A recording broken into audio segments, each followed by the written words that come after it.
إن الحمد لله نحمده ونستعينه ونستغفره ونعوذ بالله من شرور أنفسنا ومن سيئات أعمالنا من يهده الله فلا مضل له ومن يضلل فلا هادي له وأشهد أن لا إله إلا الله وحده لا شريك له وأشهد أن محمدا عبده ورسوله ثم أما بعد matenda amalungi amanene amajjuvu ga Allah subhanahu wa ta'ala tumagaru ekitiibwa Allah sokusesa n'emirembe ku nabbi Muhammad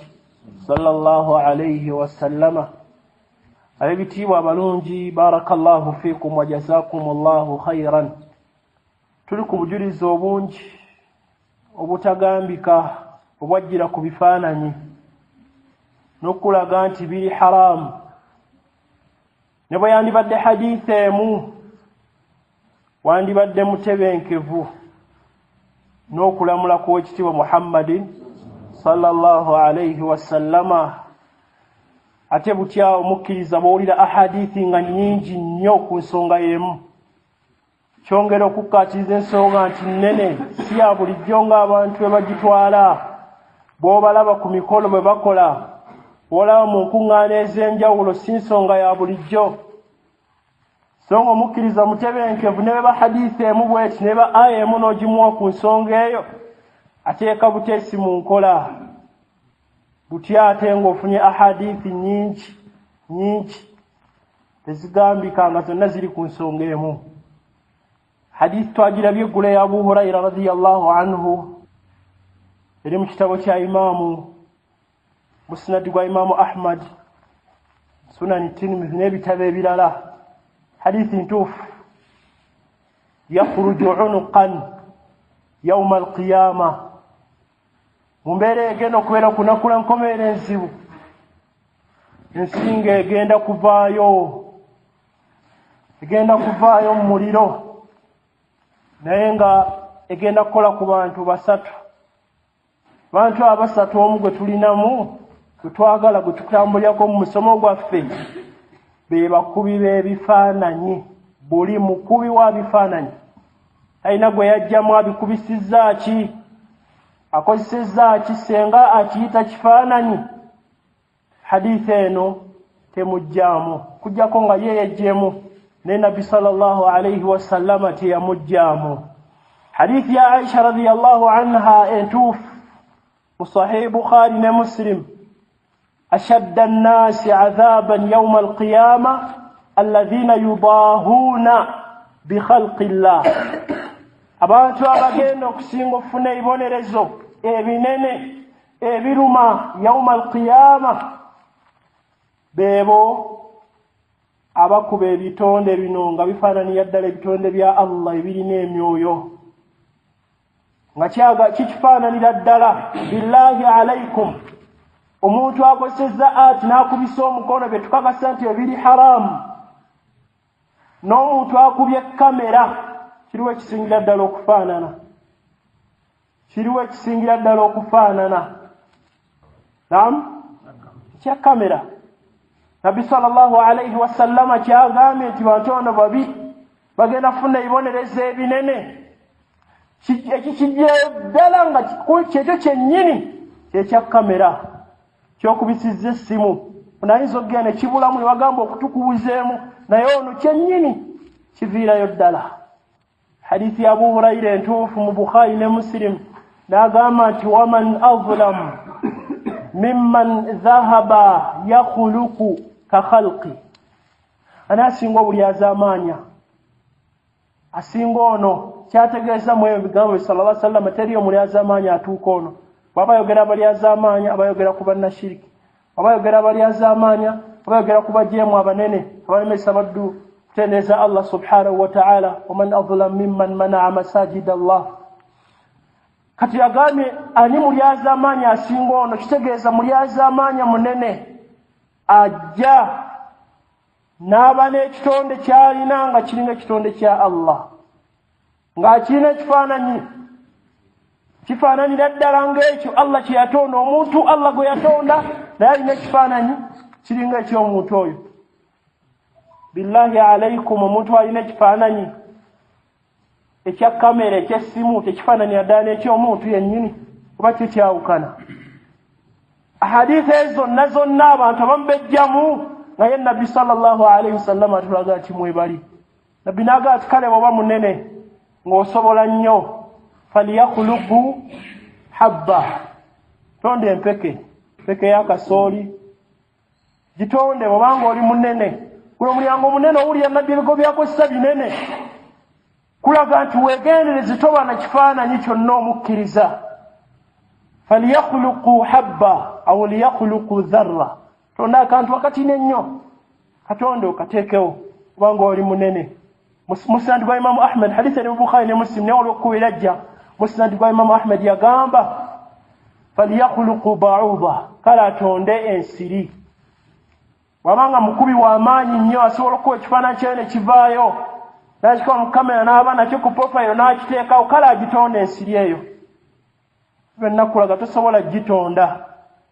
Kkiriza kiyaggaana Allah wo, kiyaggaana omubaka Muhammadin sallallahu alayhi wa sallama. Hadithi endala ya Jibriilu bigo byeyogera, hadithi mpanvu eri mu Bukhari ne Muslim. Ahadithi zonna oziwulira gye ziri tezirinaako kigambo kyonna. Yagamba Jibriilu bwe yalaga Nabbi sallallahu alayhi wa sallam, olabyago Jibriilu n'agaana okujja okuyingira, naye yamugamba nti inna ay almalaika, ng'ategeezesi malayika, la nadkhulu baytan fihi kalbun aw sura, tuyingira mu nnyumba yonna oba yaani oba ya munene oba efaanana ekyo singa muba mulimu embwa, n'ekyo nakibuna ku mbwa yonna nzirugavu efaanana etyaga kalbu. Singa mubaamu embwa teziyingira mu malayika za Allah subhanahu wa ta'ala. Kusaasira kwa Allah gwe tokulina, ogenda kufuna kusaasira kwani? N'ebifaananyi nga mwebiri malayika za Allah zino ennungi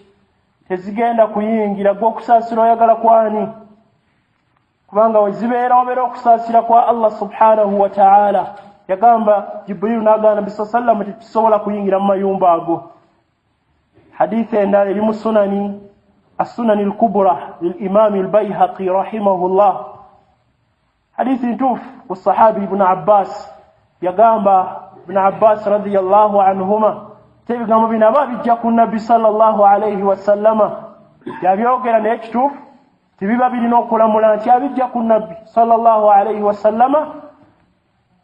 الرأس والصورة هي الرأس كبايته كفانني gwe mutwe. Senga oba nakyo nga kirina omutwe nga bwona ebya kamera nti omutwe gubeerako, kye kibayita ekifaananyi. Bw'obanga gwe oyagala kijjako linnya lya kifaananyi kitoogerako, kijjeeko omutwe gwe. Ebifaananyi by'okuba nga tebirina mitwe, naye kasita kiba n'omutwe kye kifaananyi. Fa idha quti'a ar-ra'su fala sura, makuba amala falaysa bisura. Senga omutwe gugibwako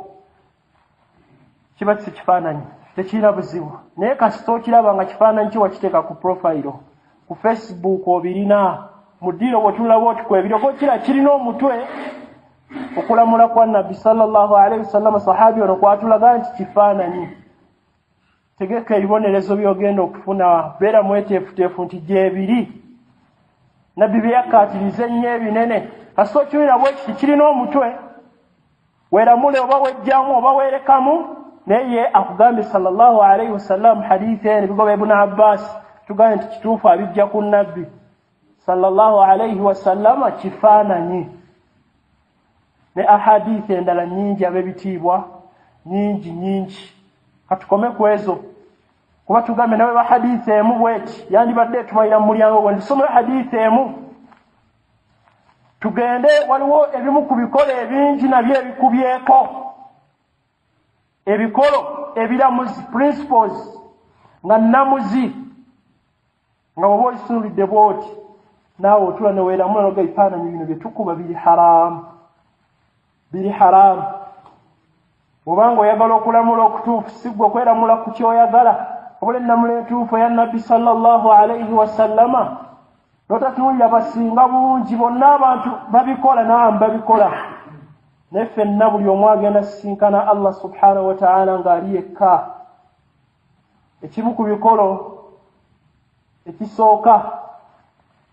kye bayita saddu adh-dhara'i' al-mufdiya ila al-mamnu'i aw al-mufdiya ila al-haram. Waliwo ekikolo kino kwe kubeera nti obusiraamu buziyiza ekintu kyonna kyonna ekiyinza okusuula mu haramu, naye kiba nga kyo si haramu, naye olw'okuba kiyinza okusuula mu haramu, siraamu ne bugamba kireke tokikola, kiri haramu. Haramu kitegeeza wano miteeko ebiri, waliwo haramu nga kyo kinnyini kiri haramu, oba okuba nga haramu olw'ensonga kiyinza okusuula mu haramu.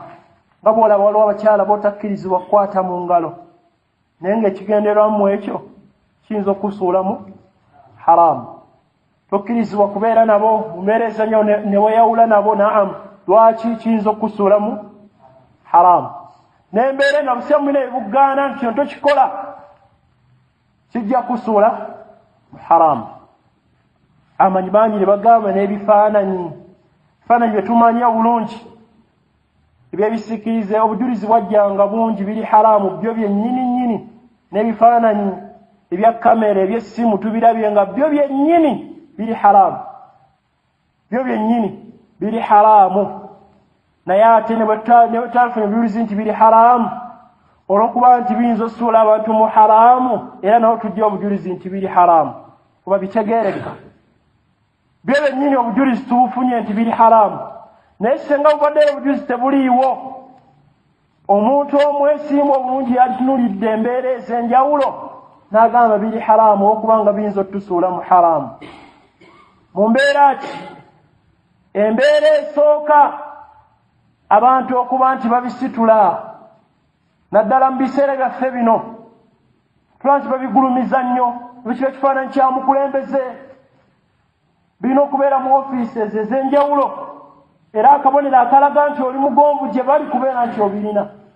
Kulaba nti omukulembeze omusitula omugulumiza, ekifaananyi kye kirina okuba mu ofiises zibeeramu, ekifaananyi ky'omukulembeze w'eggwanga. Ne bano abalala bagamba empologoma, twagamba obukkakkamu, talina kifo kyonna kyonna mu mitima gy'abakkiriza, kubanga munnashiriki, naamu, munnashiriki talina kifo kyonna kyonna. Mukkiriza omusayi ng'agamba musiraamu ekifaananyi mu ekirimbu kyekyo akitadde mu nnyumba yo y'empologoma. La, haramu, haramu, haramu. Kakati abantu babikola kulaga nti ennaku zobadde babitunda, bw'olina okubeera nakyo ekifaananyi eky'ekijjukizo, oba kabaka ng'akola atya, ebyo n'abeerawo kati okulaga nti maka maggumivu bulungi, ebifaananyi birina okukola ki? Okubeera mutwala abantu bye bagenda otandika ositula ebitonde bino. Siraamu tebuyinza kukkiriza mbeera eyo, nga bwali tebukkiriza na kusitula mubaka Muhammadin sallallahu alayhi wa sallama tositula ekitonde. Naamu, baba bakulembeze bagonderwa, naye ku ddaala lyabwe tebavaawo. Tetubajja ku ddaala lyabwe nti olina kukola bwoti kumusuuta omusukula. Ne bwaba Nabbi sallallahu alayhi wa sallama ddaala lye tumulekako bi abi huwa wa ummi sallallahu alayhi wa sallama. Tolaba embeera endala nti era biri haramu ebifaananyi bino, ti abantu bwe bafa ebiseera bino bagenda ne babajja kifaananyi kinene nnyo nnyo, muddo ono waafudde n'akiwanika mu ddiiro, luusi bateekako n'ebiddugavu, ennaku z'omwezi kwafiiridde yazaalibwa ddi yonna babiteekako, bateekako ekiddugavu okulaga ennaku mutono lwe yafa. Eyo naye nenkola nkyamu weeri. Siraamu bambala ebiddugavu, bambala ebiddugavu, n'emmotoka zibalina okukozesa nzirugavu mu kugenda okuziikala. Ffe tukkiriza nti kuno kugera kwa Allah subhanahu wa ta'ala, ennyambala eno ey'okulaga ennaku n'embeera eyo si ntuufu. Tugabugambi nti inna lillahi wa inna ilayhi raji'un. Tetukkiriza Allah subhanahu wa ta'ala kyasazeewo kyageze jalla wa ala. Akati eno enkola bagirina, ebifaananyi ebyo ne bateekako oluusi ekiddugavu n'akitunuulira mukadde omugenzi lwe yafa, naaba bamuddira banyumyawo geno mulaba n'ennaku ey'amaanyi, oyo lwe yafa ye mukadde anzaala oyo. Mu mbeera eyaki ennaku eddirira ebiseera eyo si bwe obusiraamu bulina okuba, si bwe si eyo embeera entuufu. Ekyo ki Allah subhanahu wa ta'ala bwatyo bwe yakisalawo yembeera eyo naye okuba tukifuula kyekyo abamu afuna n'ebizibu eby'enjawulo n'akisikayo waggulu n'akikwata maama ono eyali maama lusi n'atandika n'okwogera ng'ekiwulira ng'ayogera nakyo ng'ekiwulira ebizibu abamu n'abyogera n'okubyogera ebizibu bye ng'akutte ekifaananyi ekyo kinene akikola kyabuulira kyasomera ebizibu akikutte bulungi akiggyeyo waggulu kinene bwekito kikutta n'akyanjira ebizibu bye byalina tolaba nti abantu bajja kugendeera mpola mpola bwe batyo batuuke n'okugenda okugwa mu shiriki n'abaana baalabanga taata bw'akola bwe yafunanga ebizibu ng'ajjayo ekifaananyi ky'omukadde n'abaana bwe batyo mpola mpola nabo bwe banaafunanga bye bafunye taata oluusi yavaawo ddala nabo bajja kugendayo waggulu ku kifaananyi bakisikeyo waggulu nabo ebizibu byabwe bagambe jjajja babibuuliremu nga jjajja byafuna byonna ajja n'addukirako ewa jjajja naye n'amubuulira ate bataata bwe yakolanga maama bwe yakolanga kati tolaba nti omulyango guno ne tuba tufunye bujulizi buli obungi ekyokka kyali kumalidde nti bino biri haramu tuteekawo byaki yamutwala Allah egenda sinkana Allah we tumusabire Allah musaasire mu mbeera wabula siibye bino naku kubeera tujjukira mu buli kiseera ekiyitawo n'embeera ez'enjawulo kalla si bwe kiri ab'ebitiibwa abaddu ba Allah abalungi bwe kityo ebifaananyi biri haramu ddala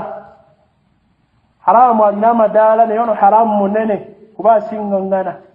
naye haramu ebifaananyi munene nga bw'omulaba julizi bukyajja bungi n'ebimu ku bikola ebinene amanyi batulaga nga oba okyumidde kati ng'ekyo faananyi biba haramu n'ebikola ebirala bikyajja biidhinihi subhanahu wa ta'ala barakallahu fiikum wa jazakumullahu khayran tuli ku bifaananyi ab'ebitiibwa ne ahadiisi ennyingi ennyo ezajja mu mulyango guno ne bakubanga hadiisi emu bweti twandibadde batebenkevu kubanga tulina amateeka amanene ge tumanyi mangi nga tegalina okuggyako hadiisi emu oba aya emu naye omulyango guno nabbi yagukkaatiriza nnyo sallallahu alayhi wasallama guliko ahadiisi nyingi mulyango gwa kwegendereza nti shiriki yasooka ku nsi kuno bantu baali ku tawhidi nga Allah subhanahu wa ta'ala waatulaga bwe baali kaana nnaasu ummatan wahida bonna nga bali ku tawhidi omulungi naye obuzibu bwe bwava byali bifaananyi genda mu hadiisi ibn Abbas gye tuzze tukoonako byali bifaananyi ebyo abantu abo baba kubanga tekinologi gwe tulina ono bamulina no baali bitadde okuba baalwana okujja ekifaananyi kyennyini ky'ebibumba ebyo bye baateekawo mu bifo bino abakubanga tekinologi omunene aliwo bamulina nabo gwe baalikoze ne babijjayo ddala ebifaananyi ne babiteekawo awo waava obuzibu shiriku we yatandikira kivula nabbi sallallahu alayhi wasallama akozesa obukambwe obw'amaanyi ku bifaananyi taaratan ebiseera ebimu owulira muliro taaratan owulira laana bikolimo taaratan n'owulira ebibonerezo ebinene ennyo taaratan n'owulira embeera y'obukkakkamu gye bagenda okubeeramu abakubi ebifaananyi olw'okuba nti nsonga nnene twalabe ahadiisi nnyingi nga zonna zikulaga nti ebifaananyi n'ebye tulina olwaleero ebya kamera nayo biri haramu etuga omuddu okuggyako nga ye yejjeemu n'ennabbi we teyamujjangamu sallallahu alayhi wasallama mu ahadiisi zeyogera n'ebigambo bye yakozesanga bibuna buli akuba ebifaananyi kisigala eri muddu kuba nti ye atereeza addeyo akole nga nabbi sallallahu alayhi wasallama bwe yalagiranga ba Ali ibn Abi Talib n'abatuma okugenda obijja buli omu wekiri asisinkane Allah subhanahu wa ta'ala nga tabirese ku nsi netugamba nti mwana wattu tulina n'ebikolo ebiramuzi mu busiraamu nga nabikulaga nti bifaananyi biri haramu kikolo kye twatandikiddeko kyabamanyi kibagamba nti saddu dhara'i almufdiya ila alharamu okwewala ebintu byonna naye kibale kiri haramu naye nga kiyinza okukusuula mu haramu siraamu bugamba kyewale kiri haramu nakyo tulabye okulabirako nti obwenzi buli haramu siraamu bwagaana amakubo gonna agayinza okutuusa mu bwenzi bune bye bwakuziyiza okukola tobeera naye mu kifo kino omukwata mu ngalo biri haramu nenga bigenda okuba biyinza okukusuula mu haramu. Bifaananyi naye bwe biri ky'abantu babisitudde n'olaba ng'abeera nakyo okulaga obuwulize eri omukulembeze kirina okubeeramu. N'abamu ku bakulembeze bannashiriki ng'olaba abantu babikuza n'akijjayo nti beene nga naye akirina mu nnyumba, tolaba nti ali mu kunyeenya, ali mu kuyuuguumya nzikirizayo. N'omusiraamu ng'alina ebifaananyi by'abantu ng'abo, asalullaha alafiyata wassalaamu. Netumulaba n'omulala nga mwana wattu abeera nakyo ne bawandiikako n'ennaku z'omwezi mwe yafiira, ennaku z'omwezi mwe yafiira, maama we, taata we, lusi bateekako n'ebiddugavu kulaga embeera ey'ennaku. Era buli bwafuna ebizibu ayinza n'okikwata n'asooka ayogera nakyo nga kiringa ekiwulira kifaananyi kyakutte, wayogera nakyo nga kiringa ekiwulira. Bizibu byafuna oluusi akikwata n'abyogera n'alaga ennaku gy'alina gaye embeera ennyini egenda okwonoona enzikiriza, nti n'abaana bakuzize wakabajja kiraba nga taata bwe yafunanga bino yakwatanga kifaananyi kya jjajja, nabo banaafuna ebafunye era nga bagenda agula sika ekifaananyi kya jjajja, mugamba jjajja embeera egaanye, ebipapula byesibye, bw'otyo tolaba abantu bagenda okugwa mu shiriki. Kati embeera eyo tewali ayinza kubuusabuusa ti ebifaananyi ebyo biri haramu. Biri haramu okubibajja n'obiteeka mu mayumba, n'obiteeka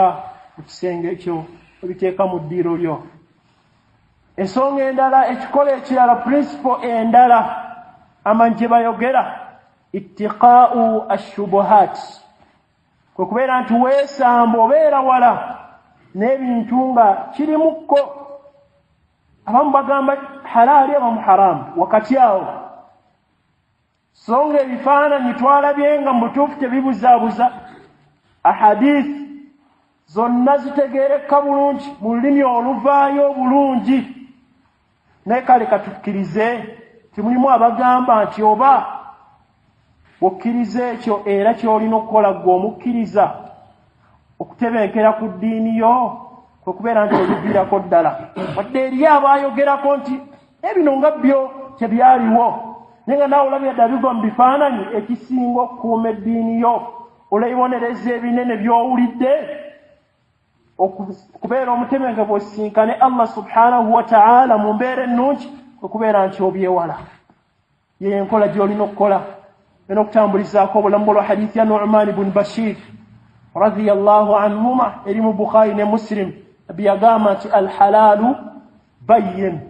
walharamu bayyin. Ebintu ebiri halaali bimanyikiddwa bulungi, byolefu, abantu babimanyi. Era naye akikola nga teyeebuzaabuza, tayinza kujja nga asala neyeebuzaabuza, tayagala bamulaba, akimanyi guno mulimu mulungi. Waba wayo mu kkubo lya Allah subhanahu wa ta'ala mulimu mulungi. Gyonna emilungi agitegeera bulungi n'agamba walharamu bayyin, ne haramu. Naye atyo bw'afaanana, abantu bamumanyi wolefu, era abikola yeebuzaabuza. Ne waba mu ddiiro ezo alina engeri gy'azibuzaabuza, nkwabimanyi ali mu haramu, kimanyi ali mu haramu. Era naye kyabuuza, ekiri halaali tabuuza. Era abantu babuuza bebalaba, naye abuuza neseeka ekintu kino, sente zino, tayinza kubuuza ku byakusuubula kuba bimanyi. Naye byalaba ddiiru zebabeeramu mu bikuubo, era naye ogola mu butuufu alaba tezivaayo n'abuuza. Naye ng'oluusi aba abitegeera, abamu banoonya fatuwa zibayisaawo ng'ezakaliisa, kuba zizikuyisaawo ku mbeera ez'enjawulo. Wal'iyaazu billah. Kakati abantu babimanyi bayyin, oyo muddu tumwogerako olw'okuba nti yajja olonga eddiini ya Allah. Kizibu tetera kwogera abantu bajja emanya, sina kikozesa, naye oyo omuddu ye tumwogerako olw'okuba nti eddiini ya Allah subhanahu wa ta'ala yajja olonga n'agitwala nti eryawo terina makulu. Ne waba ayogera n'omulabanga kugamba asekerera, twala nti biryawo bya bulijjo. Kati omuntu oyo aba takyalina value eri mu mitima gy'abantu abagulumiza eddiini ya Allah subhanahu wa ta'ala. Baali basalafu baabogeranga, ne bwe yalinga taata we Ali ibn Madini, taata we yali atuddeawo bamubuuza ku ddiini ya hadisi, n'agamba ebyo tumugya ku hadisi munafu taata we, olw'okubanga eddiini kyekikulu, yenna yenna agikkakkanya abeera mukkakkamu eri abo abagigulumiza mu mbeera efaanako bwekyo. Wabula ekyokuba nti ekyoyo abantu bikkakkanyizibwa ekikola obutabikkakkanya, kikolo kutakakanya bitiwa by'abantu nabye kikatiza nnyo ng'ali mu hijjatul wida naye bwe kivaayo oli nakkakanya eddiini ya Allah n'agitwala nga bw'alabye aba naye takyalina kitiibwa abula ekikolo ekitiibwa ky'omukkiriza kubeera kisigazibwa tavaayo temuvaayo kubuvuma ku bituuti ku leediyo la si kituufu naye bw'avaayo mu mbeera efaanako bwetu naye mu lujjudde kitiibwa kye aba takyakirina kakati ebintu bino biri bayini byolefu bulungi naye kyetwagalamu n'agamba sallallahu alayhi wasallama wa bainahuma umurun mushtabihat wakati awo waliwo ebintu biri wakati wa haramu ne halali era omukkiriza omulungi yeebuuza biri haramu biri halali olw'embeera ez'enjawulo naye yagamba nti faman ittaqa shubuhaati fakad istabraa lidiinihi wa irdihi yenna yeewala ebintu ebyo ebirimu akantu ako abamu bagamba halaali haramu aba akuumye eddiini y'okuba nti bambuka endeevu kitiibwa kye ekirungi akisigazza ku nsi kuno n'olunaku lwagenda yimirira mu maaso ga Allah subhanahu wa ta'ala kati ye principle omuddu kwatambuliza obulamu bwe bwe kijjamu abamu bagamba kino agendera ku kyakakasa nti Allah subhanahu wa ta'ala tajja kunvunaana singa musinkana nga sirina kifaananyi kya kamera naye akirina oli seefu nti Allah tajja kuvunaana atakikubye talinaamu kubuusabuusa mu ddiini ye nti Allah tajja kunvunaana nti saazirina albamu zino mwe biri Facebook yange tebyaliko naye abirina oli seefu nti Allah tajja kubikubuuzaako oli seefu nti ahadithi zino nyingi z'owulidde eziba ku basahaba abangi toyingira muzo osirikira ne babuuza embeera efaanako bwetyo ng'era bwe twali ku kyazzaka ne tugamba nti agiwaddeyo mu mmere abeera mutebenkevu bulungi nnyo kubanga ahadithi zeezo bwe zijja hadithi ya Abdullah ibn Umar ya Abu Sa'id al-Khudri n'endala Ibn Abbas agiwaddeyo mu ssente tali seefu kuba n'agamba mugiwe mu ssente bakikiriza bulungi nti w'emmere etuuka naye bagamba nti waluula embeera eno embeera akati bw'obanga olabye ekitebenkeza ku ddiini ekyo oba okola kati ekyebifaananyi bwe kiri nakyo bwe bagamba nti okubikuba abamu bagamba biri halaali naye bw'okasa bulungi amumanyi abangi abakubyeko abanene bagamba biri haramu ki ekikutebenkeza ku ddiini yo bwe kugenda n'ekyo kitalina mugunira nti tenga nsinkana Allah nga saabikuba sigenda vunaanwa waman waqa'a fi shubuhat waqa'a fi lharam yenna agwa mu bintu ebiri awo abamu bagamba halaali haramu aba agudde mu haramu nabbi n'agenda maaso hadithi bingi byannyonnyola ku mbeera enjawulo n'atukananyola ne ku mutima hadithi ya Nu'man ibn Bashir radiyallahu anhum eri mu Bukhari ne Muslim ntuufu kyekikolo weekiri ekikolo ekirala al-khuruj min khilaafi al-ulama kyagala okufaanana kino kwe kuba kugaziwa kw'abamanyi omumanyi bano bagamba kino bano bagamba kino naye n'olaba abamanyi abanene abakubyeko abangi kireegattako n'otafune omumanyi omu n'omwekwatako nti eriyo omumanyi gundi agamba kino kuba abamanyi balinayo omumanyi gwe bagamba nti agundi ye abikkiriza naye ng'abamanyi bonna abanene obamanyi abangi obujulizi bwe baleeta obukutebenkeza obulungi bwe bukugamba nti ebifaananyi bino biri haramu kikola ekirala tuba tusembyayo hifdhu lmaali ekyokukuuma emmaali ekyokukuuma emmaali kubanga obusiraamu bulina ebintu ebitaano bimanyikiddwa nga bubiragiro bikuuma tobyonoona sooka eddiini bulagiro gikuuma ogyegenderese tobola bwateekawo ne jihaadi waakiri omuntu afe naye nga eddiini ekuumiddwa ekirala al-aqlu obwongo obusiraamu bwaziiza ebintu bingi ebiyinza okubutabula ne buba nga tebukyaliwo ng'omwenge ya ayuha allazina amanu innama alkhamru walmaisiru walansabu walazlam rijisun min amali shaitan fajtanibuhu la'allakum tuflihun suratu lmaida ne bugaana omwenge n'ebirala byonna byonna ebiyinza okutabula omwongo kirala annasl endyo ne bubaako bye buziiza ng'obwensi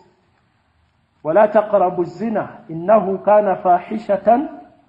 wasaa sabila bwononefu bunene kubo kyamu kuba nti omwana omwo mwayitira embeera endala eziri okwo obusiraamu ne buzirambula bulungi. Ekirala ekyokuna almaali ulagira okukuuma emaali nabbi yazikkaatiriza bwe yali mu hijjatul wida. Emaali y'omusiraamu temala gatyoboola bwetu kumuggyibwako mu mbeera ya bukyamu wateekawo embeera ddulu alina okugiggyibwako naye embeera y'obukyamu mu byanguzi kiri haramu. Zo byolidde byonna manya nti olya haramu ogendeeza emaali ye. N'ekisembayo annafsi omuntu nga yennyini kibola bakinene okumutta n'ennyini takkirizibwa kuzanyira ku mwoyo gwe. Wala taqtulu anfusakum tokkirizibwa naye wennyini kwetta ekibanga kinene. Hadith ibn Umar eri mu sahihayn la yazalu almu'minu fi fusha min dinihi ma lam yusib daman haraman mukajja sigala akiyagalira mu ddiini ye ebbanga lyanamalanga ku nsi kuno tattangako muntu atangako mwoyo gwamukkiriza agenda kubanga yeyagalira mu ddiini yasinkane Allah mu mbeera ennungi kubanga okutta omukkiriza amanyamba atuuka n'ogamba nga Ibn Abbas mu basahaba talinayo tawuba mu mbeera ki yonna alina kuyingira mulyo tagenda kuvaayo. N'ebigambo bingi ku nsonga eyo. Hadithi eri mu Sunan Tirmidhi empanvu omuntu gwe watta n'ova ku nsi kuno nga omusse agenda kujja yawma alqiyama wa huwa akhidun biyadi qatili ng'amukutte ku mukono amuleete mu maaso ga Allah subhanahu wa ta'ala mugambe ya rabbi sal hadha lima qatalani. Allah buuza omuddo ono lwaki yanzita mbeera bwerijja nannyonnyola nga bannyonnyola mwalimu ekyapa mwalimu poloti bigenda kuba bimwononekedde ate simanya muno bwali bukulembeze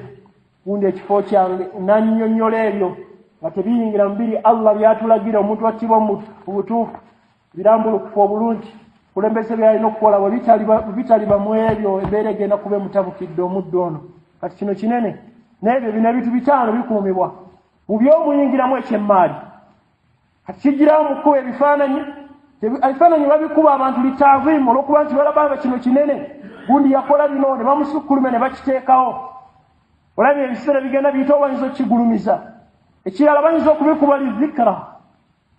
for remembrance